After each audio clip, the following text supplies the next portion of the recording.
games as well. So please do not turn off your stream. Let's see what we've got coming up. Or pop both streams up at the same time. Yeah. Oh, you can do that now, can't you? Have the dual player thing going on. Yeah, you can do like a squad stream. That's what it is. There we go. You can just have 2 tabs. Minimize one. Flick between the 2. Let's have a look. Top 64. Yeah, I'm very glad to be back. I missed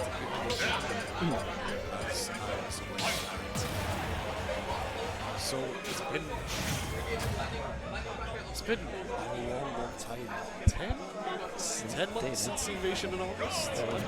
Yeah, mate. My last big event, my final big event before everything went down was New Era, hosted by Team Regen. But that's the past. This is the present, and in the present we see that the GP is taking it straight to Gandix. A solid 74% here on Ness, already applied by the big swings of Ike. GP, so interesting as a player. Obviously, Ike was a character at the start of Ultimate. People were like, oh yeah, pretty good. Because obviously, another player was playing it to great success. Now we've seen Ike sort of, the slower swings of the sword, sort of like, he's no Raw, he's no Lucina, But GP challenges that amazingly. GP has such confidence with the character. Space is so superbly, like every time you think, oh, that might not quite hit. The way that GP drifts, the way that GP spaces is so immaculate, and just taking the things with an F tilt, nice. And early here, nice raw percentage of over 100, while GP himself is only at 37. Gandix is going to have to do a little bit of figuring things out here as we see GP do some more huge damage. But yeah, no, it's interesting to see how GP has taken Ike to like huge success, just optimizing this character really, really effectively. Yeah, GP is definitely showing his knowledge in this match, and it doesn't seem like Gandix is able to play in too often. GP is just far too elusive, which is a strange thing to say about Ike. He prefers to plant his feet in one spot and there around you. GP is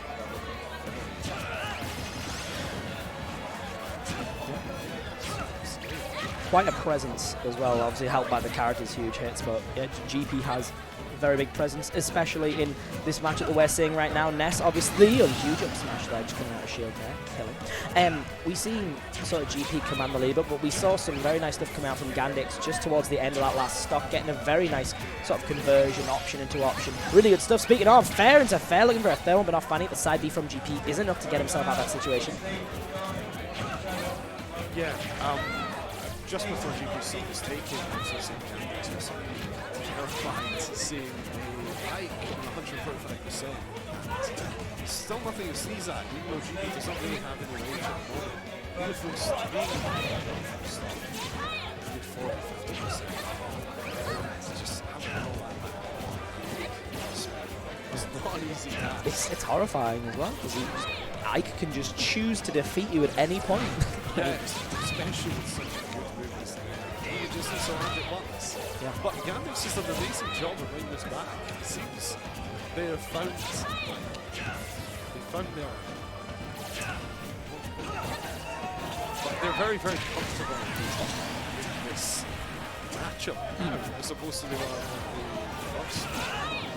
They were suffering quite a lot. An incredibly quick download, huge up the outer shield there from GP, and we've seen a lot of from Gandix. Obviously, the PK Fire, a famous tool of the PK kid here. But what we've seen Gandix use really effectively is when GP's going for those huge side Bs to get back. Speaking of huge, a massive up smash from the yo-yo there. But Gandix has been taking advantage of GP off stage, which, you'd think that's probably the best place to take advantage of Ike. That PK Fire off stage has been catching some decent percent. No follow-ups as of yet.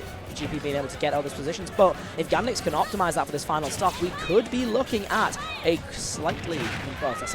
vastly different stock. GP at the minute sort of establishing that lead, going for the forward area out the PK Fire, but not finding it. Great shielding from GP. Yeah, as Hobbles was saying, if Gandix does continue to take this match as they were in the second and the starts, it takes things in the wrong place. Doesn't get caught up in GP's place.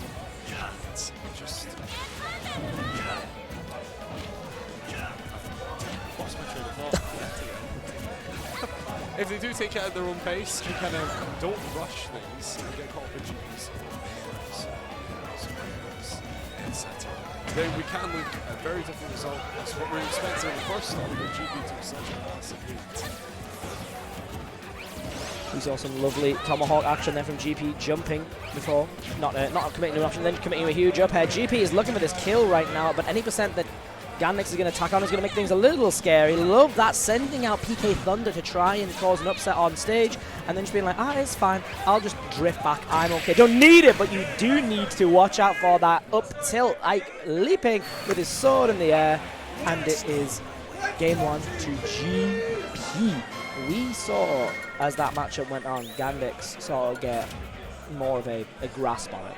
Went from stock 1 looking quite dire, quite bluntly put, to by the end of stock 3, and particularly all the way through stock 2, finding their footing, making sure that, you know, the forward airs were landing their mark. We saw a couple fair in the third fair as well. We saw those PK fires off stage, and we just need to be very careful with how GP is obviously going to recover. We saw at the end of that game there, Gandix potentially looking to take advantage of Ike's less than stellar recovery, but GP just held side B, looked as if he was going to launch, and then didn't. Gandix went half the stage away, and just that little mind game got GP back effectively. And then the option that hadn't been out before, the up tilt, just took the stock. Obviously, Ike known for big slow hits, but that up tilt, it's quicker than the rest. We're going to Hollow Bastion game 2. A couple interesting bits we could see. Obviously, PK Fire is going to interact with that platform quite interestingly, potentially trying to catch Ike off the ground, stop him from landing, using that platform to sort of make sure that neutral can be more favoured towards Ness, but also that platform can help. We can help GP get higher up, which means those up airs, those aerials are going to kill a little bit early. We'll see. Hollow Bastion is the choice. Let's see what happens. Game 2 here with GP versus Gandix. Once again, I am Hob Hunks, and we are here at Invasion. I am alongside Danestar, and we are here for top 64 onwards. Let's see. A huge forward aerial coming out to start things off. Double fair, and catching with that PK Fire, and there we go. That's stock 1. Stock in under 20 seconds. I was just going to say, I'm very interested to see how this game goes.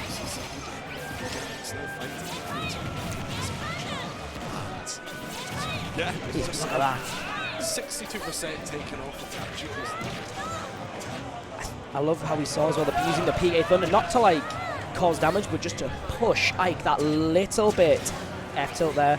Gandix now in a pretty dire situation. The neutral B is going to land it. Smart, the eruption taking that stock quite handily, but you know, a couple big hits from Ike equalized that massive lead that Gandix had, but I think it's a sign of how this game could potentially continue, with the fact that Gandix found that first stock incredibly quickly, incredibly confidently, and used Ness's tools in a way that potentially GP wasn't expecting, with using that up B, which we see here again, catching the side B, and again, and one more time for the fans, not quite getting it. The dash attack is the punishment given to Gandix, and another one, dialing up the percent once more. This game has been going. We are only a minute and a half into the time. We're looking at 3 stocks lost. Yep. I'm very surprised that GP has made it back this far after getting almost zero to death. Yeah, it's you. 20 seconds. Oh, there we go. Speaking of it, the PK Fire, third one.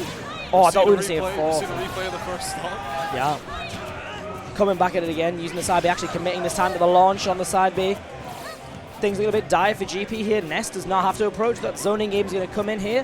What I'm interested to see here from Gandix is, like, we've only seen the PK Fire come out like sort of sparingly, much preferring to poke sort of with aerials, like the forward air, and just threatening, and threatening is the word I would use for that back air. More than threatening, more like fatal. Game 2 goes to Gandix in what quite frankly was a complete turnaround of game 1. Yeah, the complete opposite of what I expected. I did not expect GP to take this or let this go to game 3, especially in such a fashion. Losing the first stock so quickly, and then just not being able to come back after that. 2 different situations where PK Fire was just being a complete thorn in the side. Gandix trying a couple new things. I didn't see any sort of PK Fire usage quite like that. I think Gandix is GP have to make a few adjustments, maybe slow things down, maybe go back to what he was planning in game 1. Not sure if he tried to change anything going into game 2, but I don't believe it's worked out well enough for him.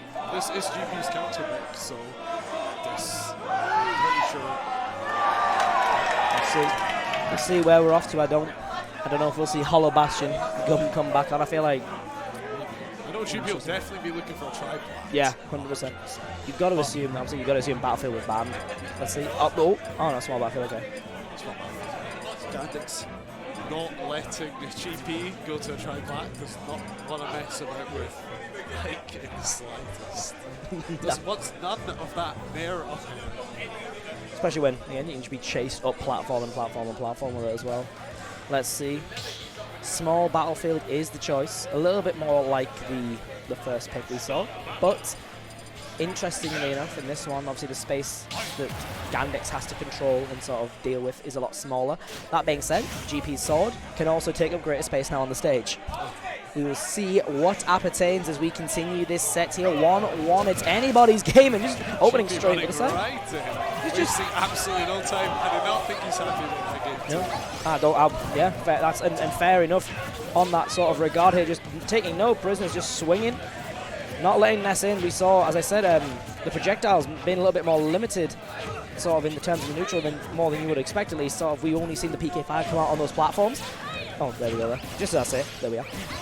GP able to sort of control that space a bit more potentially with the sword. Looking for that, you'd imagine that Gandix just wants to find the way in again with PK5s that we saw working so effectively last time. But GP here slowing things down, going with that tried and true Ike stuff that he has no doubt mastered. Huge up air, looking for a second one to read the air dodge, but not finding it. The dash attack does not find a home either, but the up B doesn't either. We've seen three different results at game 1 of each game. Game 1, GP with a very strong lead. Game 2, Gandix with a very strong lead. Both players progressing very slowly, really taking the time in neutral, really not wanting to give them a chance to take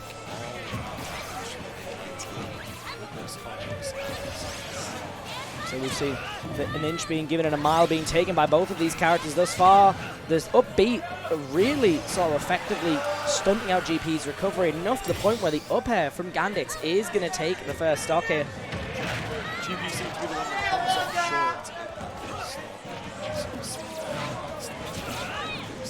Now able to take the try. Has no reason to approach. We'll let go just like So there, huge percentage racked up just from that one interaction. The offstage game really starting to bite GP now. Ike, obviously a character rather exploitable and just swinging on that shield. We've seen it a couple of times now where Gandix has just been able to nair on shield and either go for the reset in the neutral or just think, I'm just going to, give you 60% for fun in games. Drifting nicely around that shield. No up B out of shield coming up from GP then. Even if it did, it would have left him in a potentially very sour situation. Jab from GP and a huge dash attack. Just the tip of the sword, the very end of that big blade, and getting right around the PK Thunder this time. Really effective with the adaptation from GP from an offstage standpoint. It was very, very easy. At the perfect moment, hit the very, very tip of that sword. Just so we can just 2 seconds. However, GP does very large difference. Just how it wants to be. It's interesting because we've seen one mistake from GP's part lead to a huge percent from Gandix, but obviously that takes quite a few hits from Gandix's perspective here. One mistake and just a couple of hits from GP is going to equalize it. We've seen it jumping up in percents, but the back throw rather is going to come out, getting that side B, landing straight into the PK Thunder. Lovely air dodge this time, and the up B getting thwarted by the PK Fire. The nair is happening. Yeah. Unfortunate. I did expect GP to drop and then coming in another up B.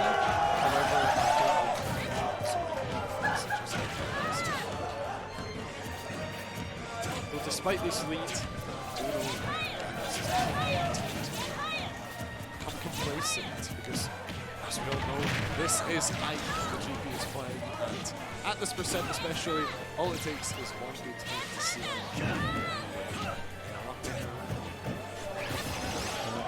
even just especially at this percent here, we now see Gandix climb to GP chasing off stage for but a moment, looking at 2-frame with these downs, but they're not finding a home. Third hip jab coming out there, following it not coming out before, but Gandix just playing it patient. Gandix can sit back and do whatever they fancy. Side B again. Up B thwarted by side B, and there you go. Look at that percent, 100 from 60, 123%, doubling the percentage on GP.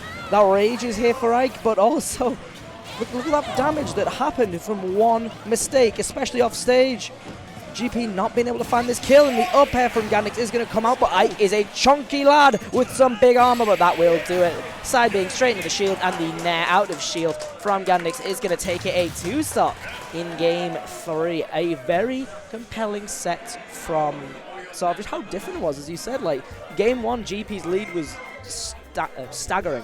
Game 2, Gandix found their footing and was able to just take advantage of GP's weaknesses as Ike, you know, taking things to an extreme degree off stage. And then we saw that elaborated on further, calling out those options later on with sort of, as GP was getting more and more desperate for the kill, just whacking him with options out of shield, punishing, and then as we saw that just string of PK fire to PK fire, 6 PK fires, 60%, and that was all she wrote for GP. You know, after that happened, GP